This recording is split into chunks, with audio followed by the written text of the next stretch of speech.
Okay. If you could just tell me a little bit about who you are and what just happened here.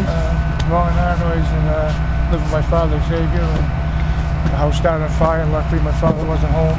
I was sleeping, and the fire alarm broke me up. And basically got out, and fire department arrived quickly, and did a wonderful job, knocked the fire down.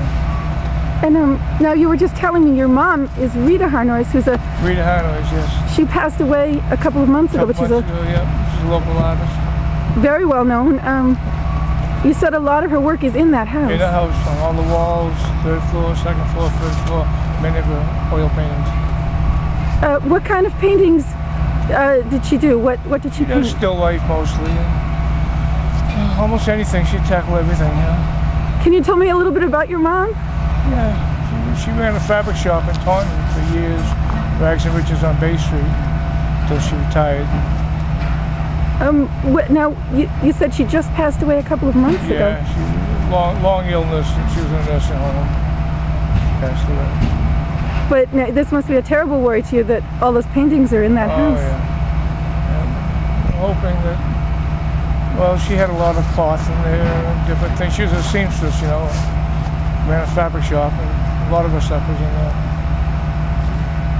So you're just crossing your fingers that the damage isn't too bad? Yeah, that's correct, yeah. Hi, Deputy Chief.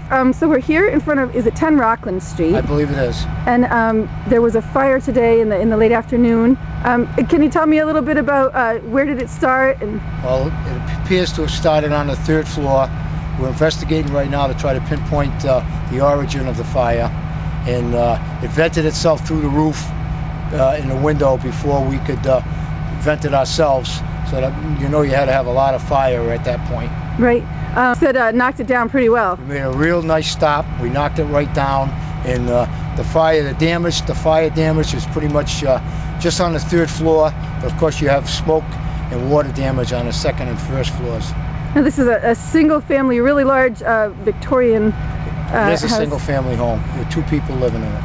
And one of the gentlemen was home at the time? Was home at the time and sleeping at the time, yes. And the firefighters are still working on that 3rd floor. It's called overhauling. That's what they're doing right now. That's called overhauling.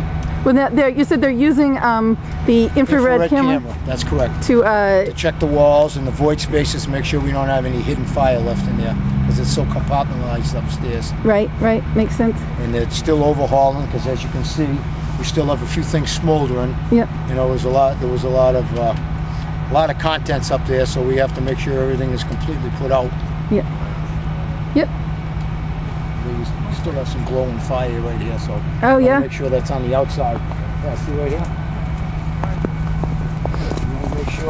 We want to make sure we don't be foolish and leave something like this up there.